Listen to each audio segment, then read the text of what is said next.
റിസോർട്ടുകളിലോ house ബോട്ടുകളിലൊക്കെ അവധി ദിവസങ്ങൾ കൂട്ടുകാരോടൊത്ത് അടിച്ചു പൊളിക്കുന്ന സമയത്ത് നമുക്ക് ഒഴിച്ചുകൂടാനാവാത്ത ഒന്നായിട്ട് മാറിയിട്ടുണ്ട് പാർട്ടി സ്പീക്കറുകൾ. ആ പാർട്ടി സ്പീക്കറുകളിൽ ഇന്ന് ട്രെൻഡിങ് ആയിട്ടുള്ളതാണ് RGB ലൈറ്റുകൾ നിറച്ച പാർട്ടി സ്പീക്കറുകൾ. അപ്പോൾ അത്തരത്തിൽ RGB ലൈറ്റുകൾ നിറച്ച പാർട്ടി സ്പീക്കറുകൾ ഇന്ന് പല ബ്രാൻഡുകൾക്കുണ്ട്. എന്നാൽ നമ്മളിവിടെ ഇന്ന് പരിചയപ്പെടുന്നത് വളരെ വില കുറഞ്ഞ സെബ്രോണിക്സ് ഈ അടുത്ത് പുറത്തിറക്കിയിട്ടുള്ള പാർട്ടിഫയർ 510 എന്ന അവരുടെ മോഡലാണ്. എന്തായാലും എന്തൊക്കെയാണ് ഇതിൻ്റെ ഫീച്ചേഴ്സ് എന്ന് ജസ്റ്റ് അറിഞ്ഞിരിക്കാം. ഈ ഒരു പാക്കേജിൽ നമ്മുടെ പാർട്ടി സ്പീക്കർ കൂടാതെ ഇത്തരത്തിലുള്ള 2 വയർലെസ് ആയിട്ടുള്ള മൈക്രോഫോണുകളുണ്ട്. C ടൈപ്പ് കേബിൾ ഉപയോഗിച്ചിട്ട് ചാർജ് ചെയ്യാവുന്ന മൈക്രോഫോൺ ആണെങ്കിലും ഇതിലെ ബാറ്ററികൾ റിമൂവബിൾ ആണ്. മൈക്രോഫോണുകളിൽ ഉപയോഗിക്കുന്ന പോപ്പ് ഫിൽറ്ററുകൾ 2 ഇതിനോടൊപ്പം ലഭ്യമാണ്. പിന്നെ ഇത്തരത്തിൽ ഒരു റിമോട്ടുമുണ്ട്, വളരെ ചെറിയൊരു റിമോട്ടാണ്. പിന്നെ നമുക്ക് കാണാൻ കഴിയുന്നത് യൂസർ മാനുവലും ഒരു C ടൈപ്പ് കേബിളും അതുപോലെ ഒരു ഓഡിയോ കേബിളുമാണ്. അപ്പോൾ ഇതാണ് നമ്മുടെ പാർട്ടി സ്പീക്കർ. അത്യാവശ്യം നല്ലൊരു ഹൈറ്റുള്ള സ്പീക്കറാണ്. ഫ്രണ്ട് ഭാഗം ട്രാൻസ്പെറൻ്റ് ആണ്.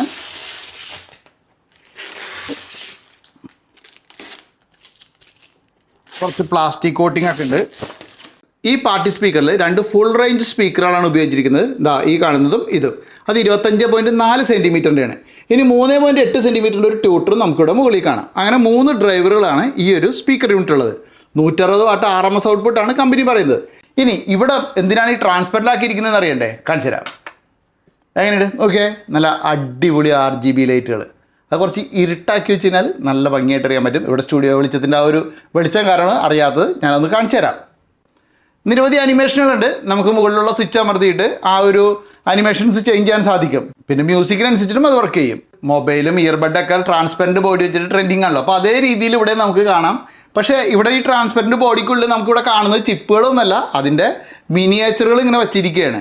കാണാൻ എന്തായാലും നല്ലൊരു രസമുണ്ട്. ഇനി ഇതിൻ്റെ ബിൽഡ് ക്വാളിറ്റി പറഞ്ഞു കഴിഞ്ഞാൽ അത്യാവശ്യം കുഴപ്പമില്ലാത്തൊരു ബോഡിയാണിത്. അത് 11.5 കിലോയ്ക്ക് അടുത്ത് ഭാരമുണ്ട് ഈ ഒരു സ്പീക്കറിന്. ഇപ്പോൾ ചിലതെന്നൊക്കെ പറഞ്ഞു കഴിഞ്ഞാൽ നമ്മൾ 33 കിലോയൊക്കെ ഉള്ളത് നമ്മൾ പരിചയപ്പെട്ടിട്ടുണ്ട്. അപ്പോൾ അത്രയും ഹാർഡായിട്ടുള്ളൊരു ബോഡിയല്ല, എന്നാൽ കുഴപ്പമില്ലാത്തൊരു ബോഡിയാണ്.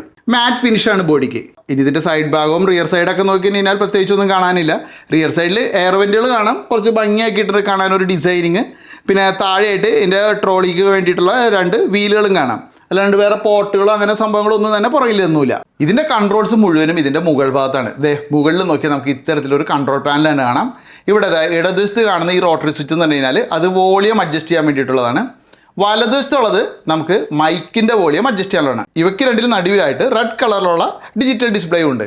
ഇനി മുകൾ ഭാഗത്ത് നോക്കി കഴിഞ്ഞാൽ നമുക്കൊരു SD കാർഡ് ഇടാനും USB സ്റ്റോറേജ് കണക്ട് ചെയ്യാനുള്ള പോർട്ടും കാണാം. അതുപോലെ ഓക്സ് ഇൻ കൊടുക്കാനുള്ള പോർട്ടുണ്ട്. 2 മൈക്രോഫോൺ കണക്ട് ചെയ്യാനുള്ള പോർട്ടുണ്ട്. ഇത് കൂടാതെയാണ് നമുക്ക് വയർലെസ് ആയിട്ടുള്ള 2 മൈക്രോഫോൺ കമ്പനി തന്നിരിക്കുന്നത്. പിന്നെ ഗിറ്റാറിൻ്റെ ഇൻപുട്ട് കൊടുക്കാനുള്ള പോർട്ടുണ്ട്. പിന്നെ നമുക്ക് ഇവിടുത്തെ DC 5 വോൾട്ടിൻ്റെ ഒരു C ടൈപ്പ് പോർട്ട് കാണാം. ഇത് നമുക്ക് ഡയറക്റ്റ് ഇലക്ട്രിസിറ്റിയിൽ വർക്ക് ചെയ്യാൻ പറ്റില്ല. ഒരു പവർ ബാങ്കോ അല്ലെങ്കിൽ നമ്മുടെ കയ്യിലുള്ള മൊബൈൽ ചാർജർ ഉപയോഗിച്ചിട്ട് ചാർജ് ചെയ്തിട്ടാണ് ഇത് വർക്ക് ചെയ്യാൻ സാധിക്കുക. 3.5 മണിക്കൂർ വരെ ബാക്കപ്പാണ് കമ്പനി പറയുന്നത്. ഇനി റോട്ടറി കൺട്രോളറുകളുടെ താഴെയായിട്ട് നോക്കി കഴിഞ്ഞാൽ നമുക്ക് ഇടതുവശത്തായിട്ട് ഇതിൽ LED ഓഫ് ചെയ്യാനും അതുപോലെ അനിമേഷൻ ചേഞ്ച് ചെയ്യാനുള്ള ഒരു ബട്ടൺ കാണാം. പിന്നെ മറ്റൊന്ന് നമുക്ക് മോഡ് മാറ്റാനും അതുപോലെ TWS, അത് മറ്റൊരു സ്പീക്കർ ഉണ്ടെങ്കിൽ അതുമായിട്ട് കണക്ട് ചെയ്തിട്ട് സ്റ്റീരിയോ ആയിട്ട് വർക്ക് ചെയ്യിക്കാനുള്ള ഒരു സ്വിച്ചാണ് കാണുന്നത്. പിന്നെ എക്കോ അഡ്ജസ്റ്റ് ചെയ്യാൻ 2 സ്വിച്ചുകളുണ്ട്. ബ്ലൂടൂത്ത് കണക്ടിവിറ്റിക്കായിട്ട് അതിന് പെയർ ചെയ്യുന്നതിന് വേണ്ടിയിട്ട് ഒരു സ്വിച്ച് കാണാം. പിന്നെ 3 നമുക്ക് ട്രാക്കുകൾ പ്ലേ ചെയ്യാനും പോസ് ചെയ്യാനും നെക്സ്റ്റൊക്കെ സെലക്ട് ചെയ്യാനും വേണ്ടിയിട്ടുള്ളതാണ്. അതുപോലെ മ്യൂട്ട് ചെയ്യാനൊരു സ്വിച്ച് ഉണ്ട്. പിന്നെ ഉള്ളത് പവർ സ്വിച്ചാണ്. അപ്പോൾ നമുക്കിനി ഇതൊന്ന് വർക്ക് ചെയ്ത് നോക്കാം. ആദ്യം ഒരു സ്ലോ പാട്ട് ഇട്ട് നോക്കാം.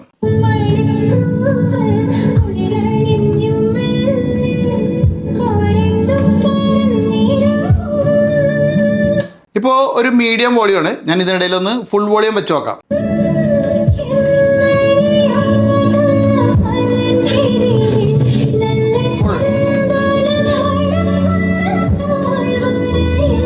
അത്യാവശ്യം സൗണ്ട് ഉണ്ട്. അതായത് ഒരു കുടുംബ മീറ്റിങ്ങിനൊക്കെ പറ്റിയ രീതിയിലുള്ള ഒരു ശബ്ദമുണ്ട്. പിന്നെ നമ്മൾ ആ വോളിയം കൂട്ടുന്ന സമയത്ത് പതറുന്നൊന്നുമില്ല. ഇപ്പം ഞാൻ വെച്ച ഒരു സ്ലോ സോങ് ആണ്. നമുക്കിനി ഇത്തിരി ബീറ്റുള്ള ഒരെണ്ണം വെച്ച് നോക്കാം.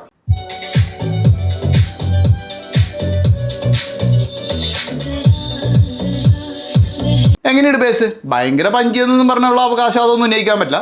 എന്നാൽ കുഴപ്പമില്ലാത്തൊരു ബേസ് ഉണ്ട്. പിന്നെ ഈ മ്യൂസിക് കേൾക്കുന്നവരൊക്കെ തന്നെ ബേസും ട്രബിളും കസ്റ്റമൈസ് ചെയ്യാൻ ആഗ്രഹിക്കുന്നവരാണ്. ഇതിനായിട്ട് ഇവിടെ ഡെഡിക്കേറ്റഡ് ആയിട്ടുള്ള ബട്ടണുകളില്ല.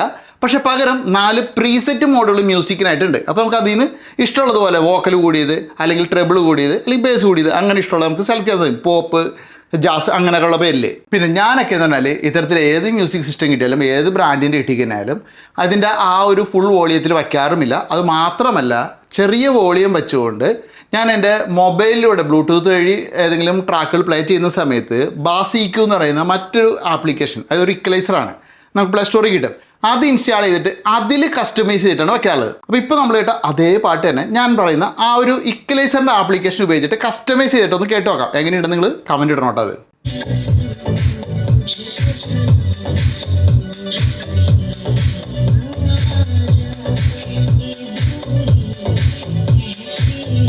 കേട്ടോ, ഇപ്പോൾ ആ ഒരു ഇക്വലൈസർ വെച്ചിട്ടാണ് നമ്മളിവിടെ പ്ലേ ചെയ്തിരിക്കുന്നത്. അതില്ലാണ്ടൊന്ന് പ്ലേ ചെയ്ത് നോക്കാം ഒന്നും കൂടി.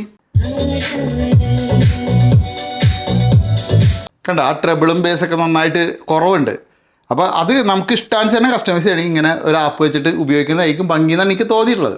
അപ്പോൾ ഞാൻ ഏത് രീതിയിൽ കേൾപ്പിച്ച് കഴിഞ്ഞാലും നിങ്ങൾ ഉപയോഗിക്കുന്ന ഇയർഫോൺ അനുസരിച്ചിട്ടിരിക്കും അതിൻ്റെ ക്വാളിറ്റി നിങ്ങൾക്ക് ആസ്വദിക്കാൻ പറ്റുക. ഇനി നമുക്ക് മൈക്കിൻ്റെ ക്വാളിറ്റി ഒന്ന് ചെക്ക് ചെയ്യാം. Hello test, hello hello. ഇത്രയും ഗ്യാപ്പിലാണ് പിടിച്ചിരിക്കുന്നത്. Catching power അത്യാവശ്യമുണ്ട്. വോളിയം നമ്മൾ കുറച്ചാണ് വെച്ചിരിക്കുന്നത്. തൊട്ടടുത്ത് വെച്ചിട്ട് വോളിയം കൂട്ടിയാലും ഭയങ്കര ഒച്ചപ്പാടായിരിക്കും, അറിയാമല്ലോ. ഇനി എക്കോ ലെവൽ നിങ്ങൾക്ക് കേട്ടുകഴിഞ്ഞാൽ മനസ്സിലാക്കാം. അത്യാവശ്യം എക്കോ ഉണ്ട്, അതും ഞാൻ കുറച്ചാണ് വെച്ചിരിക്കുന്നത്. Hello test, hello test, hello hello. ഇപ്പോൾ ഞാൻ എക്കോ ഒക്കെ ഒഴിവാക്കിക്കൊണ്ടാണ് വെച്ചിരിക്കുന്നത്. വോളിയം വേണമെങ്കിൽ അത് കൂട്ടി വെക്കാം. എങ്ങനെയുണ്ടെന്ന് കേട്ടോ. അത്യാവശ്യം നല്ലൊരു വോളിയം ഉണ്ട്, അതുപോലെ ക്യാച്ചിങ്ങും ഉണ്ട്, കുഴപ്പമൊന്നുമില്ല. അപ്പോൾ അത്യാവശ്യം കാണാൻ നല്ല ചന്തവും കുഴപ്പമില്ലാത്തൊരു ശബ്ദവുമുള്ള ഈ ഒരു പാർട്ടി സ്പീക്കറും ഈ 2 വയർലെസ് മൈക്രോഫോണും അടങ്ങിയ ഈ ഒരു യൂണിറ്റ് 14,000 രൂപയ്ക്കാണ് സെബ്രോണിക്സ് വിൽക്കുന്നത്. പക്ഷേ സെബ്രോണിക്സ് ആയതുകൊണ്ട് തന്നെ എല്ലാ ദിവസവും അതിൻ്റെ വില മാറും. അത് നിങ്ങൾ ശ്രദ്ധിച്ചിട്ടുണ്ടാകും അല്ലേ. അപ്പോൾ ഈ ഒരു വീഡിയോയുടെ കമൻറ്റ് ബോക്സിലും ഞാൻ വല്ല ഡിസ്ക്രിപ്ഷനിലും ലിങ്ക് കൊടുത്തിട്ടുണ്ട്. ജസ്റ്റ് ഒന്ന് ചെക്ക് ചെയ്ത് നോക്കുക. ചില ദിവസങ്ങളിൽ 13,000 രൂപയായിട്ട് അത് കുറഞ്ഞിട്ടുണ്ട്. ഇനിയും ചിലപ്പോൾ കുറയാം, ചിലപ്പോൾ കൂടാം, എന്തായാലും വ്യത്യാസം ഉണ്ടാവും. അപ്പോൾ എന്തായാലും ചെക്ക് ചെയ്ത് നോക്കുക. പിന്നെ ഞാൻ പറഞ്ഞ പോലെ ആ ഇക്വലൈസർ ഉപയോഗിച്ചതിന് ശേഷമുള്ള ആ ഒരു ശബ്ദത്തെ പറ്റി നിങ്ങളുടെ അഭിപ്രായം, നിങ്ങൾ അങ്ങനെ ഉപയോഗിക്കുന്നുണ്ടെങ്കിൽ ആ ഒരു അഭിപ്രായമൊക്കെ ഈ ഒരു വീഡിയോയ്ക്ക് താഴെ കമൻറ്റായിട്ട് ഇടാം. അപ്പോൾ നമുക്ക് മറ്റൊരു വീഡിയോ വീണ്ടും കാണാം.